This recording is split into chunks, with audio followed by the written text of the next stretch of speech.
Pendidikan Kejaya ni sebenarnya telah bermula pun masa umur 6 tahun.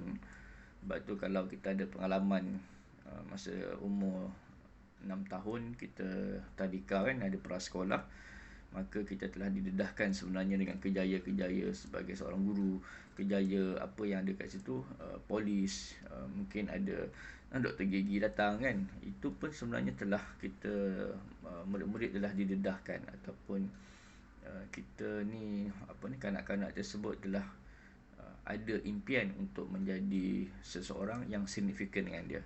Apa yang dikatakan signifikan tu adalah orang dewasa yang dia rasa dia suka dengan watak-watak tersebut. Dia boleh jadi yang signifikan ni, dia boleh jadi orang dalam rumah kita ni, mak ayah, mungkin juga pakcik, jiran, boleh juga dalam TV. Saya ingat masa saya ketika kecil dulu, umur 7 tahun, bila cikgu tanya nak jadi apa, saya tulis pemandu teksi. Sebab apa saya tulis pemandu teksi? Sebab saya minat dengan cerita yang cerita Galak dulu kan, yang ada kisah pemandu teksi boleh tangkap jenayah. Itu tadi. Masa kita dah lekat dalam fikiran saya. Masa sekarang saya ingat. Dan yalah, benda tu orang ketawa kan, maksudnya orang dewasa yang dengar jadi pemandu teksi tu tertawa kan. Tapi sebenarnya nilai yang ada pada saya ketika itu ataupun pengetahuan yang ada masa itu adalah pemandu teksi itu macam watak superhero kan.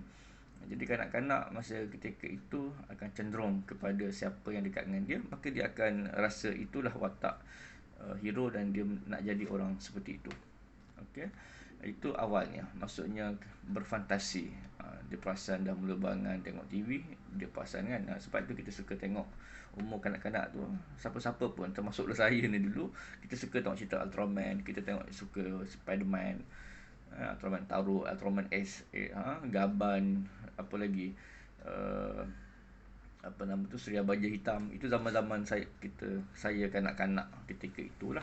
Maka itulah benda yang kita nak, watak superhero. Kalau Superman masa tu jadi pegawai sains, maka kita pun nak jadi pegawai sains ataupun jadi kerani, sebab kita tahu maklumat kejaya tu daripada cerita tu, dari reporter dan sebagainya.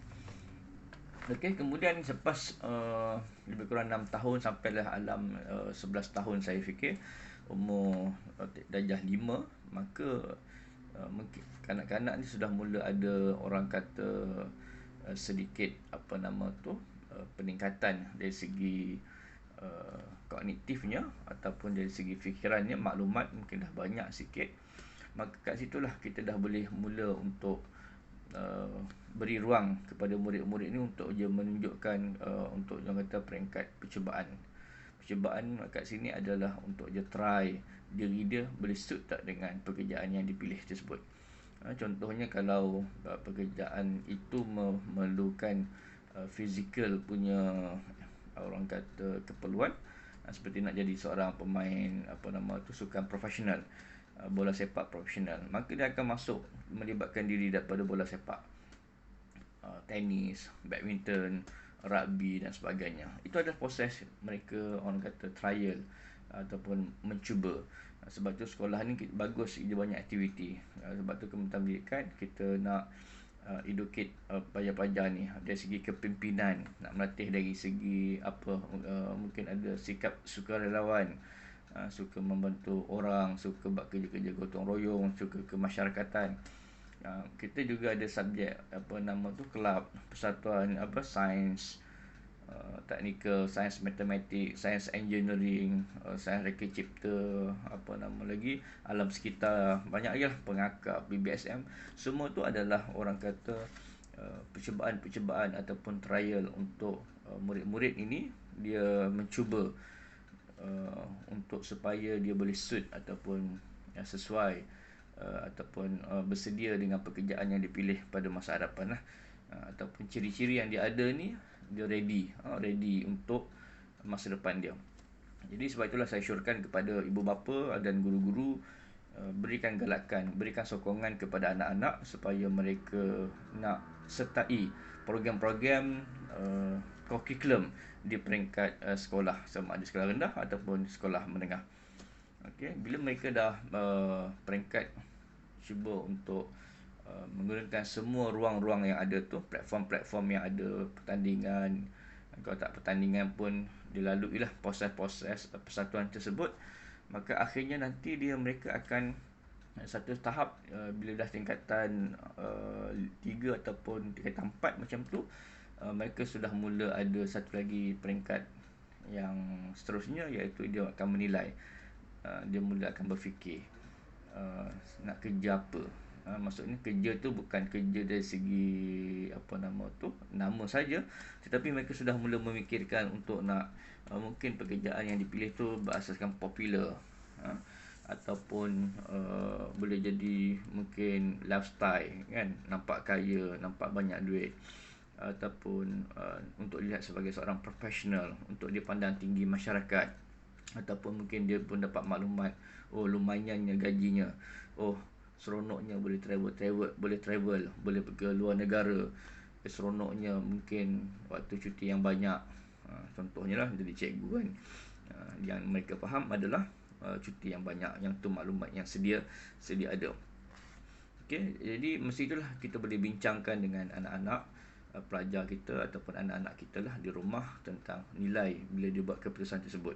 Jadi doktor, apa nilai dia, masa bagaimana, gaji macam mana, kehidupan macam mana, waktu cuti macam mana. Semua tu kita boleh bincang. Kalaulah kita tak upaya untuk berikan maklumat sebaiknya pun, kita boleh rujuk mereka ni kepada ahlinya. Ahli ni siapa? Mungkin orang yang duduk dalam bidang pekerjaan tersebut. Saya fikir tak ada orang kot, InsyaAllah ramai orang-orang baik-baik dekat Malaysia ni. Maksudnya kalau ada pelajar nak buat temu juga, interview untuk nak tahu tentang kerjaya, saya rasa ramai je yang bagi ruang dan peluang. Tak perlu pun pergi jauh-jauh, mungkin ruang-ruang parent sendiri pun, persatuan ibu bapa dan guru boleh mainkan peranan lah untuk berikan maklumat kerjaya kepada anak-anak kita ni lah, di sekolah ataupun di rumah. Baik, seterusnya selepas kita dah kenalkan mereka peringkat nilai, sudah tentulah umur 17 tahun nanti seorang individu tu dia akan bersedia untuk bekerja lah, peralihan. Mungkin kerja tu kerja part time, ya.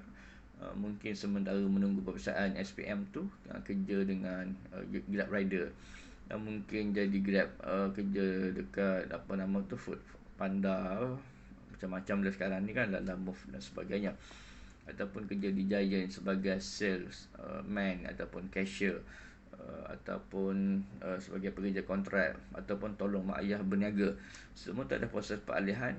Selepas mereka praktis lah, dia orang merasai.